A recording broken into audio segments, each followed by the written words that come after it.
Hi everyone, I'm back to continue my mom's story. Since we touched on her origins, I feel it is important for everyone to know about my grandparents. As I said before, my great grandparents on my grandmother's side had arranged a marriage between my grandmother and grandfather. The reason for this is because my grandmother was their favorite child. When she was 14, she was going to leave the island to continue her studies, since couple did not have high school at the time. When my grandma was about to board the sailboat to go to the city, my great grandmother started crying.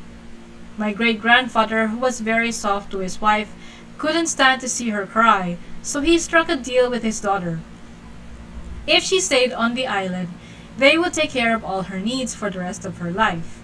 She agreed, and my great grandparents had also arranged that she would be married to my grandfather, who was the clerk at the treasurer's office at the time. My grandmother felt fortunate about this because he was her crush. In fact, my mom and aunts told me that he was the crush of the town as he was very handsome and was always well groomed, even up to his death. He already had a few girlfriends before he married my grandmother. I have asked my mom and aunties if my grandpa had any interest on grandma because their union resulted to 15 children.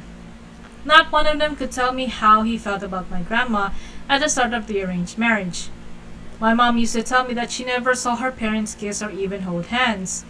Even my aunt confirmed this, saying grandpa was a very reserved guy, even with his prior experiences. My grandma married him at 14 and became a mother at 15.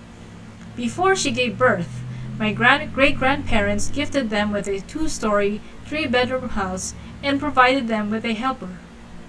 When she gave birth, her younger sister was assigned to take care of her.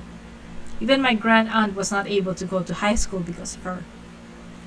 My great-grandparents fulfilled their promise for a comfortable life for my grandmother, even making sure that she was taken care of after they have died.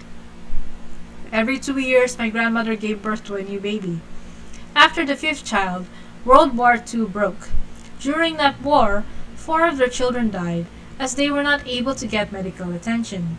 So of the 15 children, 11 grew up to adulthood. According to my aunt, my grandma was very fertile, and her parents were very happy at the number of grandchildren they had. I kept asking my mom why my grandparents decided to have so many children when they should have struggled to provide for them. My mom wasn't even provided for by them. It was her grandparents that did, and once they died, it was her uncle that provided for her. But she initially didn't know the reason, and was also very perplexed why they decided to have so many children. But my aunt told me the reason. It was because back then, it is believed that numerous children were considered assets for their parents. This was fueled by the fact that every child they had were smart, some even considered to be the smartest in their generation. It meant that there would be a lot of children who would provide for them once they grew old and could no longer work. Also, my grandmother was the only person giving grandchildren to her parents until their youngest child was able to give birth to one, and by then, the 14th child was born. My first great uncle and aunt were not gifted with children, so my great grandparents just adored my grandma's children. In fact, 2 of my grandmother's children were adopted by great uncle since he had no children, and he also sent the two eldest children to college.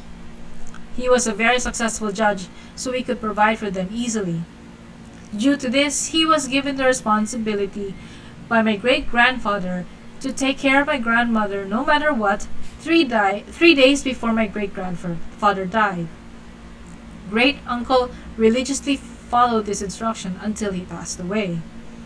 My mom witnessed all of this because she was the runner of her family and the favorite of her grandpa and great uncle.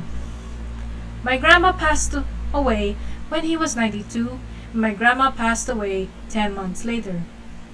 My mom said that it was on his last days that she realized how much my grandpa loved my grandma. My mom recalled at that point that she witnessed only one time that they quarreled. It was always grandpa who cooked during my mom's childhood days. Moreover, during those days, he looked for grandma, asking where she was. Also, the fact that he stayed loyal to her despite being the crush of the town for so many years speaks volumes. So that was my grandparents' love story, as well as why they had an arranged marriage. I'm honestly amazed that they were able to arrange a marriage between them, because I heard that the two families were like warring families at the time. I suppose that's how determined my great grandparents were to make sure my grandma stayed in Kapul.